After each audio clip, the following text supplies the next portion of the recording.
¿Qué tal amigos de Urbanos Sin Fronteras? Gracias por acompañarnos una vez más en su programa. Gracias a nuestros amigos de Qué Buena y Viva Radio. Les damos la más cordial bienvenida y les invitamos a que compartan nuestros videos y nos den un like en Facebook y YouTube.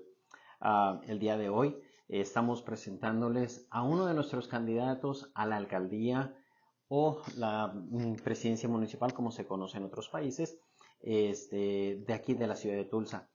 Les invito a que nos acompañe y conozcamos un poco más de Monroe Nichols.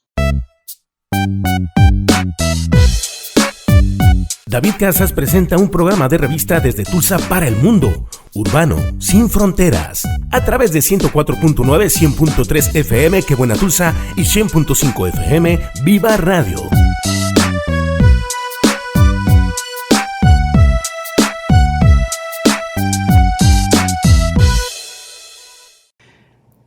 Monroe. Good to see you. You too. Thank you so much for taking the time to talk to us. I appreciate the opportunity. I really do. Glad to be back. It's my second time here. Yes, it is. Le agradezco por su tiempo de estar acá y comenta que es su segunda vez estando con nosotros. Thank you for this opportunity to get to know the person. Yeah. And I would like to start. Can you tell us what are you born? Where you grew up? Yeah. I know the answer, but there are some people that doesn't know. So. Absolutely. Well, I was actually born and mostly raised in Central Texas, in Waco, Texas. Mm-hmm. My dad was actually a Houston police officer. My parents divorced when I was 4, and so me and my mom moved back to Waco. Where her family was from. So I grew up there in Waco and got to Tulsa in 2002. But Waco, Texas was where I was born and raised. Okay. Soy originario de Texas, del centro de Texas. Mis papás se divorciaron cuando yo tenía 4 años y ahí prácticamente crecí hasta el 2002 que me vine a Tulsa. Yeah. Good. So you moved to Tulsa? Yeah. And I'm assuming you're running for this because you're in love. Yeah, So I moved here to go to the University of Tulsa, went to TU. Okay. Played football at TU. And my first job out of college, out of TU, was in the mayor's office. Okay. And that really sparked something in me then because I understood the kind of impact you can make as a mayor. And so when I think about what families are going through all across Tulsa, I think about running for mayor to make sure Tulsa is a place of opportunity for our children. I have a 16-year-old son, and I want to make sure that any opportunity that he would seek anywhere else, it's right here in Tulsa, and that's the reason why I'm running. Le comentaba que asumía que estaba enamorado ahora de Tulsa, por eso está ahora postulándose para ser alcalde de la ciudad. Me dice que de hecho se movió a Tulsa por la universidad y una vez estando aquí, saliendo de la universidad, su primer trabajo fue en la alcaldía, presidencia municipal. De ahí se dio cuenta la importancia y el poder que tiene un alcalde para beneficio de la comunidad. Y él tiene un hijo de 17 años y le gustaría que su hijo encuentre todas las oportunidades que necesita aquí en Tulsa. That sounds great. Yeah, absolutely. Yeah. So since the beginning after college, you decided to spark your interest. Yeah, and so I served Tulsa in a lot of different ways before I got elected. Most recently, serving as I just co-founded an organization called Impact Tulsa, which is all about improving education, and have served the last 8 years in the Oklahoma House of Representatives. And so it's just been a pleasure serving, and I think running for mayor has been about the next chapter in that service, but in a way that we are really thinking about how we're impacting every community across Tulsa. En los últimos, you said 7 years, right? 8 years. 8 years, sorry. En los últimos 8 años la he estado ya activo en la política de Tulsa como trabajando en la Casa de Representantes y ha estado sirviendo a nuestra comunidad y quiere asegurarse de que haya todas esas oportunidades a lo largo, a través de todas las comunidades que conforman la ciudad. That's pretty humanitarian. Yeah. I mean, I think it really is about what we can do together, though, right? Like, one person's going to be mayor, but all of us are going to have to figure out how we build a strong community. And I think that's the coolest thing about it, because we all get to play our part and serve. So it's great to be a mayor. It's been great to be in the state house as a state representative. But what I'm most excited about is that we all get to play a part in making this community better. Como presidente o alcalde municipal, solamente se tiene una posición, pero es importante que todos trabajemos juntos, que todos hagamos nuestra parte y al unirnos pues podemos lograr hacer esto, lograr tener una buena comunidad. That's great. What are some of your vision, some of the visions that you have for the community? So, son algunas de las visiones que tiene para la comunidad. Sorry. Yeah, no, that's right. Yeah, number one is ending homelessness as we know it. Number two is improving student outcomes. I think as we think about young Latino kids in particular, the data tells us we have a lot of work to do on graduation rates, on literacy rates, those types of things. Expanding economic opportunity, making sure that people who own a business are getting the resources that they need from the city to be successful. And then making sure our community is safe, making sure that everybody feels safe to be able to call law enforcement when they need it, but that we're also making investments to make our communities better, more vital, so people have pride in community. So it's about ending homelessness. It's about improving student outcomes, expanding our economy, and making this the safest big city in the country. That's what I'm focused on. Okay. Sus enfoques en su candidatura son terminar con el vagabundo, mejorar la educación, lograr que haya un número más grande de graduandos que terminen su educación. Como sabemos, en nuestra comunidad latina necesita bastante trabajo en eso, que sí hay bastantes chicos que salen, dejan los estudios antes de graduarse y también pues bueno, mejorar la economía. On the homeless side, I think that has grown a lot lately. It has. In the city. Yep. What do you think has grown so much? I think the challenge is that we are not necessarily stabilizing people. So folks know where they can get something to eat, or they can get a place to change their clothes or take a shower, but we're not getting people off the streets. And so, as mayor, what I'm going to be focused on is not just making sure people can get the basic needs met, but that we get them in housing and we give them the opportunity to get a job, to become self-sufficient, and be members of this community that have a future. And I think that's a big difference. Yes, it is. Yeah. Le pregunto cuál es, últimamente se ha visto un número muy grande de personas sin hogar, vagabundos en la comunidad, y cuál es la visión que él tiene al respecto. Menciona que actualmente se les está proveyendo el alimento, se les está proveyendo un lugar donde estén, donde cambiarse, donde puedan tomar un baño, pero no se les está dando un programa en el cual se les ayude a salir de las calles y eso sería una gran diferencia en tener un apoyo más en el cual ellos puedan salir de la calle y llegar a formar una parte de una comunidad en la cual ellos puedan desarrollarse también. That's a good vision, I would say. Yeah, absolutely. And I understand also that you're pretty big on education. Yes, absolutely. I think it's the most important thing we have to be focused on. If we think about what's happened in our community over the last year, we've had the threat that Ryan Walters is going to take over Tulsa Public Schools. Mm-hmm. And in this community, we had just last year bomb threats at one of our elementary schools because of those same issues with Ryan Walters.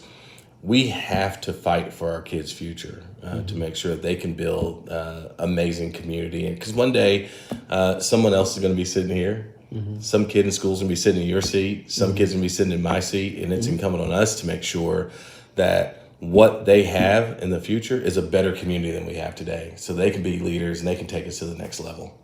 That's correct. Me pregunto que la educación también es un factor muy fuerte en su campaña y cuál es la visión.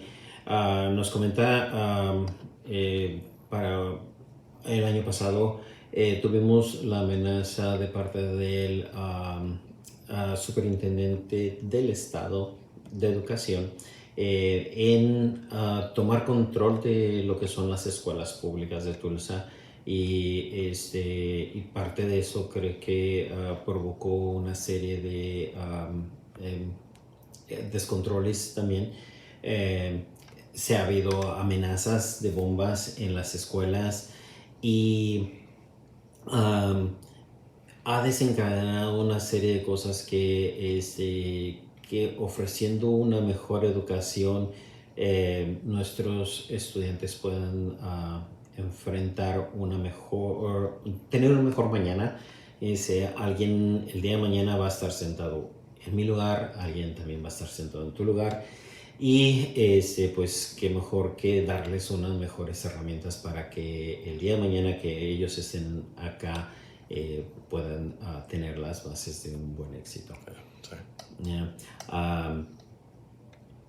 What is it? What you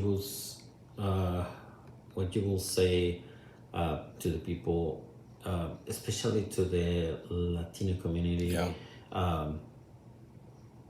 What that you care about the community? Yeah. I mean, I think the big things we talked about a couple of them, right? Yes. Making sure that young people who grow up in this community know this is a community that not only cares about them, but as a community where they are going to have a bright future, right? That they are going to be the next generation of leaders. I think it's also making sure that the city is invested in East Tulsa, for example, to make sure that folks on this side of town feel just as much a part of Tulsa as anybody does, and making sure that everything we do is about giving people a place to feel included in the city's future, that as they are paying taxes and they're helping build this community up, that they also benefit from it. And I think that's what's really important. Sometimes I get frustrated as a legislator, as a man, at how some politicians talk about our Hispanic community as though everybody is a threat. And I think what we have are these folks who, whether they came to Tulsa, they were born here, or they came here yesterday, are contributors to this community, and we have to make sure that those contributions ladder up to a better community. And so, like for me, I just think that, or I know as mayor, you can find me to be the most inclusive mayor and to bring people in who represent the community and give them a voice in government. Okay. That was a little long. Yes. Sorry. I was going to say, Sumaira is in. Yeah, go ahead. No, that's right. Me dice que es un poco largo lo que comentario, pero la pregunta fue ¿qué es lo que le dirías a la comunidad a la comunidad latina que te importa como una vez siendo el presidente municipal o el alcalde? Me dice, creo que ya toqué 2 puntos y pues es muy cierto, pero también proveyendo tomando en cuenta la comunidad, que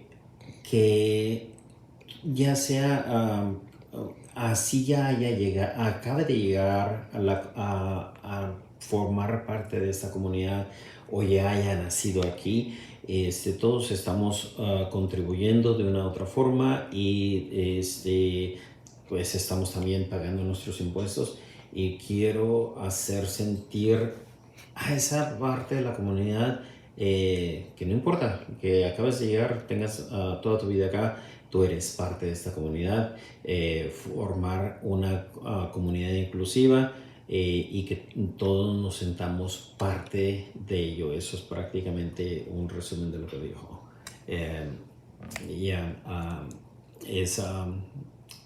It is very important to feel part of a community. Right.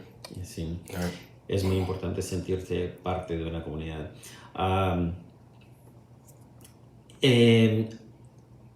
During your campaign, I have seen you pretty much everywhere. Yeah. And you have been involved in a lot of Latino activities, Yeah. and I like to see that. Yeah. That you are being involved as of now. Yeah. Not just waiting for to be seated. That's right. And be part of. Is there anything that you have discovered about the Latino community that you did? Yeah. I don't know if it's things that I didn't know, because I've always been aware of the rich culture and contributions. I think the thing that has been maybe somewhat frustrating is, as I think about how rich all that is, the lack of representation in elected office. And saying, like, we really need to work on making sure that while, we are making decisions for the community, the people making decisions are reflective of the community. And so one thing that's not lost on me, my responsibility as a mayor, should I get elected, is really working to make sure that we're appointing members of the community to authorities, boards, and commissions.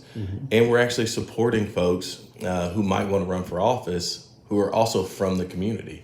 I think that's a big thing that's missing, is that representation. I think you got it totally right. Yeah. Le comentaba que durante su campaña lo he visto en varios eventos que tienen que ver con la comunidad latina, y le comentaba que que si había algo que él hubiera aprendido de nuevo de la comunidad latina.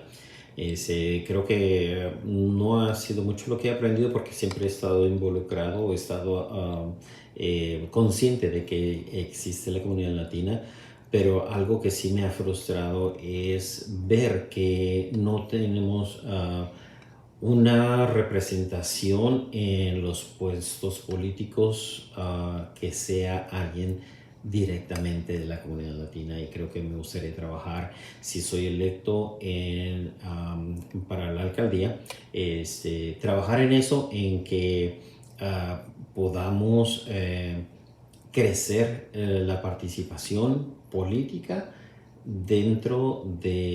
con un representante de la comunidad latina. Eso creo que sería algo en lo que me gustaría trabajar. That's a key.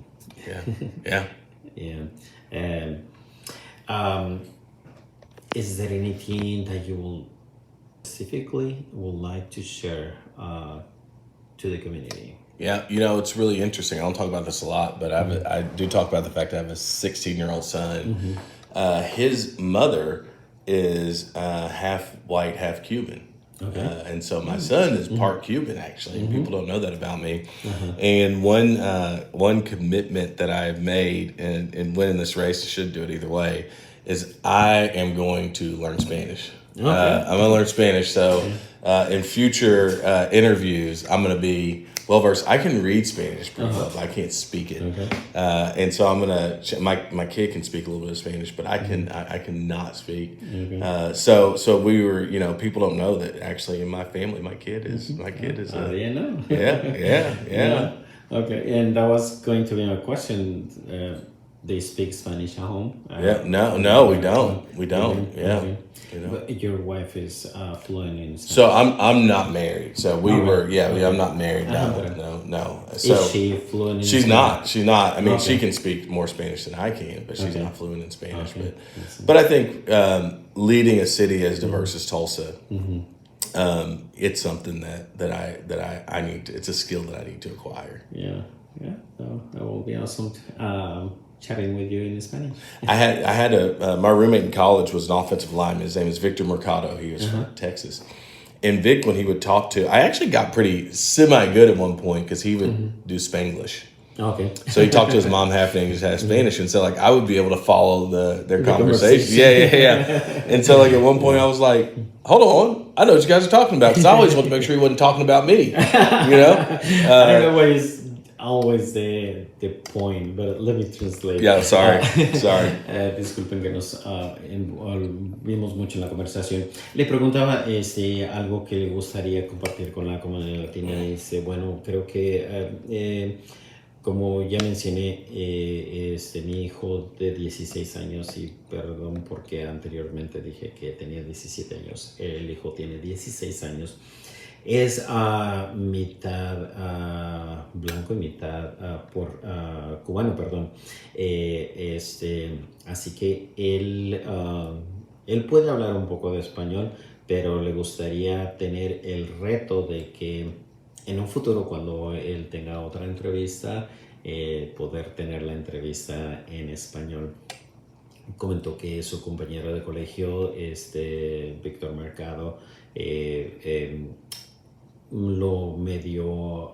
enseñó medio español porque él hablaba Spanglish con su mamá, a mitad español e inglés. En ocasiones él tenía la oportunidad de poder saber lo que estaban diciendo por la mezcla de los dos idiomas. Básicamente nomás me quería asegurar de que no estuvieran hablando de mí. Yo no sé por qué casi siempre es el miedo de la comunidad que nadie esté hablando de mí. I don't know why. That's like the most common thing that people has. I just want to make sure they are not talking about me. Yeah, that's the thing. That sounds like, man, they are laughing. I'm not sure that's supposed to be funny. What are they saying about me? and they were talking about whatever. No, yeah. They were talking about everything. They talked all the time. Yeah. Okay. Yeah. Thank you for having the opportunity to chat with you and get to know you in this level. Yeah. I really feel that it's so easy to talk to you. Yeah. And we hope that the best for you in this coming Thursday. Yeah. And for our people, remember the voting polls are open from 7 to 7. That's right. And make sure to be there. Yeah, and I just want to say thank you. I mean, I think it's really important that everybody's educated. You all at this radio station, you've done that, and that's just a huge part of it. So many things happen, and people wonder, how'd that happen? When did that happen? So making sure people have the information is a big part of how you build a great community. So thank you so much for the opportunity to come and chat with you. That is correct. Thank you so much. Le agradecí por el tiempo que nos ha permitido estar aquí con él platicando en un ambiente muy personal y relajado. Le comenté que se siente muy fácil hablar con él. Él me agradeció por la oportunidad de estar acá y porque siente que el educar es una parte muy importante y nos agradece como radio. la tarea que estamos haciendo de educar a nuestra comunidad en el sentido de darnos a todos la oportunidad de conocer de la mera fuente la visión, la misión, el deseo, y pues qué mejor que hablando directamente con las personas en cuestión. Y pues en este caso tuvimos la oportunidad de hablar con nuestro candidato a la alcaldía, Monroe Nichols. Thank you. And Thank you. we hope to see you soon. Absolutely. And I get elected, I'll come back. yes, I'll come back. Absolutely please. will. Okay, si soy electo volveré y pues absolutamente volveré. That's right. That's right. Thank you. Thank you too. Appreciate it. Thank you.